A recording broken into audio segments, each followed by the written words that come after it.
वाराणसी में मौजूदगी है हमारी और मेरे साथ इस वक्त जो मौजूद हैं वो बॉलीवुड के सुपरस्टार, भोजपुरी के सुपरस्टार और बीजेपी के सांसद रवि किशन साहब हैं। बहुत बहुत स्वागत है सर आपका। धन्यवाद। काशी में है, शुरुआत सवाल से नहीं होनी चाहिए। नमः पार्वती पते हारा हारा महादेव शंभु शंभु शंभु। आप जब भी काशी आते हैं आप विश्वनाथ दर्शन करने भी जाते हैं काशी विश्वनाथ में। आजकल एक नया मामला गरमाया हुआ है, ज्ञान वापी का केस चल रहा है, दलीलें दी जा रही हैं। एक शिवलिंग जैसा कि हिंदू पक्ष ने कहा है देखने में सामने आया है जिसका नंदी फेस्ड है, कैसे देखने को?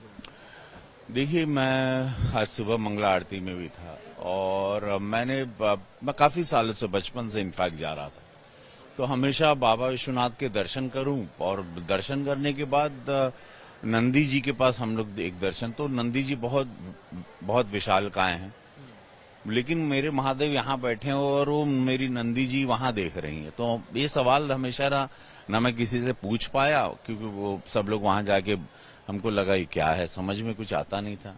अब जब बातें निकली और सब दिखाई देने लगा तो मैं यही समझ में मुझे आ रहा है, क्योंकि अब मामला उच्च न्यायालय में है, तो एक सांसद गोरखपुर के होने के नाते मुझे टिप्पणी करना या किसी को भी टिप्पणी करना ठीक बात नहीं।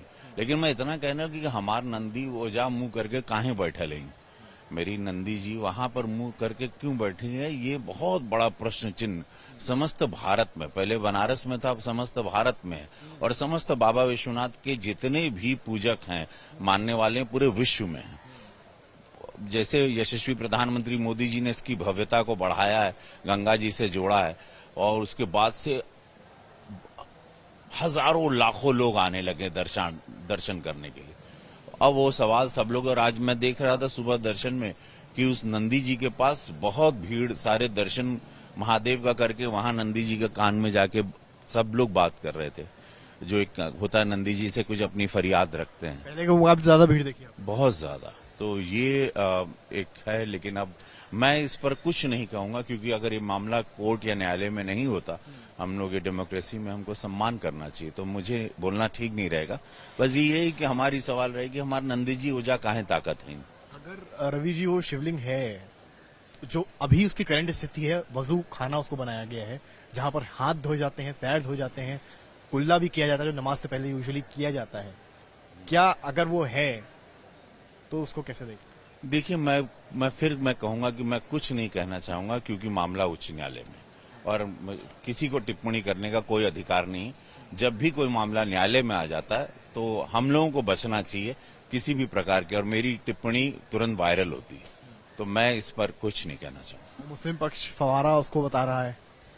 देखिए, मैं अभी ये न्यायालय में मामला है, इस पर कोई भी बात करना, माननीय सुप्रीम कोर्ट में गया और पूरा विश्वास है हमारी डेमोक्रेसी में, न्यायालय उसके सारे पक्षों को देखेगा, इतिहास के सारे पुराने जितने तत्व मिले हैं, पुरानी तस्वीरें हैं, सब कुछ है, हिस्टोरियंस के साथ बैठा जाएगा, बहुत सारे एक प्रक्रिया है पूरी, और उसको देख के जो डिसीजन आएगा।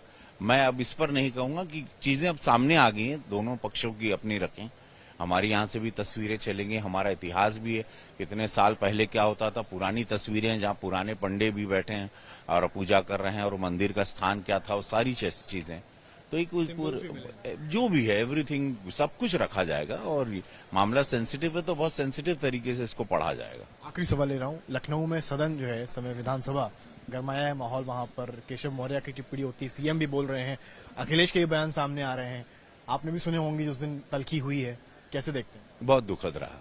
मैं भी पार्लियामेंट्रियन हूँ, एक सदन की गरिमा होती है, एक बहुत लॉ मेकर्स हैं, पूरा देश देखता, पूरा प्रदेश देखता है इस एक्टिविटी को, जब सदन चलता है कि वहां से पूरी सारी चीजें निकलती हैं। वहां पर विपक्ष के इतने बड़े नेता, मैं उनको बहुत बड़ा नेता मानता हूं, और परिवार उनका, वो जन्म हुआ इसी परिवार में, राजनीति गलियारे में जन्म हुआ, तो उनको पता है कि सामने उप मुख्यमंत्री बैठे हैं, संगठन के इतने बड़े वरिष्ठ नेता हैं केशव प्रसाद मौर्य जी, उनका कहना और उसमें अबे तुबे, ये भाषा सदन की नहीं है, हप हुप बप, ये सब ये नहीं होता।